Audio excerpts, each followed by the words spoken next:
स्वागत है भाई, स्वागत है मदन राठौड़ का स्वागत है भाई, स्वागत है अध्यक्ष जी का स्वागत है भाई, स्वागत है अध्यक्ष जी का स्वागत है। थोड़ी सी जगह प्लीज।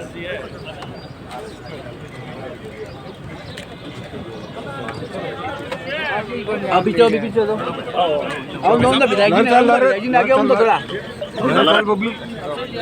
लारे फटके लारे चालू है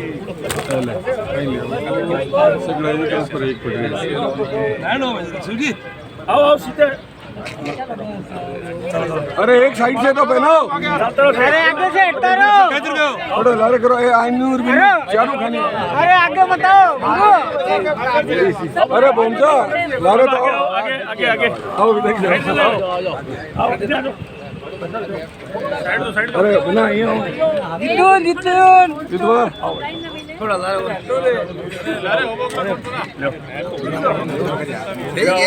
ठीक कर हम करो अरे अपना काम तो करो। सर लारे विधायक जी जिन्हें अभी श्रेष्ठ शासक का अवार्ड मिला है, इस बीकानेर की धरा पर मां करणी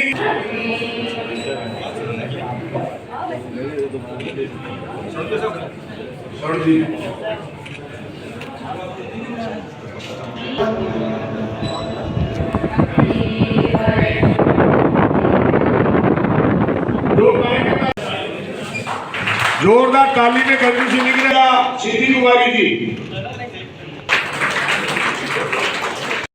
आतंकवाद वो घटनाएं होती रही है। अभी पहलगाम में निर्दोष लोगों को जाति धर्म पूछ करके उनकी हत्या कर दी गई। हमारी बहनों के सिंदूर पहुंच लिए गए।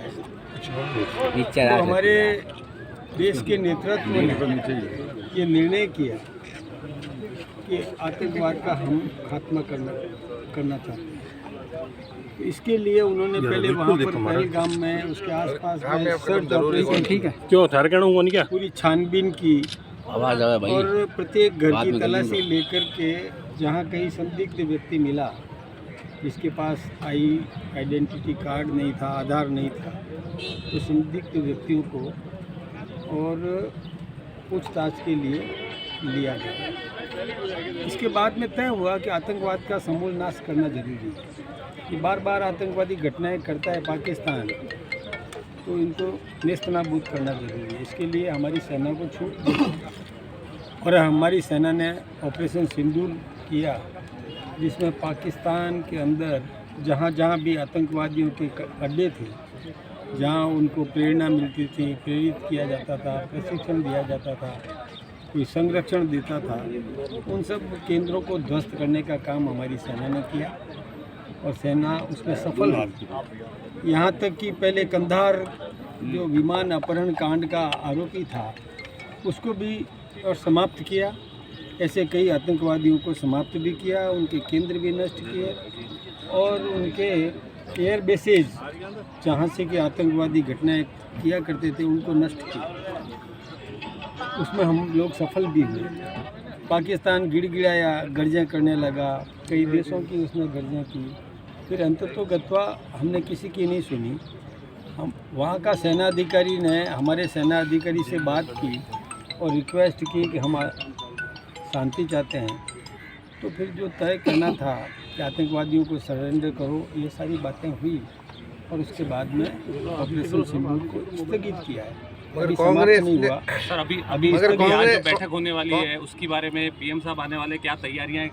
1 लाख का टारगेट लेकर चल रही बीजेपी, क्या कुछ चल रहा है उसके बारे में बताइए। 1 लाख से अधिक लोग इकट्ठे होंगे। मैं इस इलाके की बॉर्डर एरिया की जनता में बहुत उत्साह है, क्योंकि प्रधानमंत्री जी इस सीमांत क्षेत्र के अंदर जनता की कुशल क्षेम पूछने के लिए कोई उन्होंने विकास के काम किए, उनका उद्घाटन शिलान्यास ये भी है उसके साथ में, और जिस प्रकार से उन्होंने देश का सम्मान बढ़ाया है इसलिए जनता आतुर है और बहुत बड़ी संख्या में जो हमने जितनी व्यवस्था की उससे अधिक जनता है। मगर सर, कांग्रेस अशोक ये आरोप गहलोत ने जो बयान दिया है कंवरलाल मीणा के विधायक की वो लेकर के, लगातार ये मामला जो है ये गर्माता जा रहा है, इस पर बीजेपी क्या कह रही है, क्या स्टैंड कर रही है? अशोक गहलोत ने कहा उसमें। देखिए, न तो ये अशोक गहलोत जी का विषय है, न मेरा विषय है।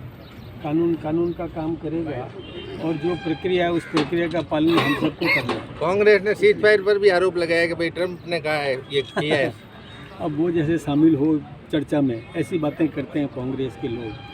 कोई मध्यस्थ नहीं है। जब हमारा नेतृत्व कह रहा है कोई मध्यस्थ नहीं है, तो मध्यस्थ नहीं है। उन्होंने आज रविशंकर पे भी आरोप लगाया, आपके विदेश मंत्री पे भी। देखिए, आरोप लगाना एक अलग बात है, आधार सहित आरोप लगाना चाहिए, बिना आधार के आरोप लगाना नहीं चाहिए। और मैं एक बात और कहना चाहूँगा विपक्ष के नेताओं को कि गोपनीयता की शपथ उन्होंने भी ली है।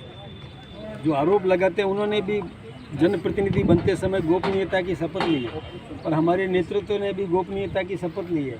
तो गोपनीयता को भंग करवाने के लिए उकसाना, ये भी किसी जनप्रतिनिधि के लिए ठीक नहीं है। ठीक, जो कूटनीति, राजनीति, ये जो निर्णय होते हैं ये गोपनीय होते हैं, उसको कोई उकसा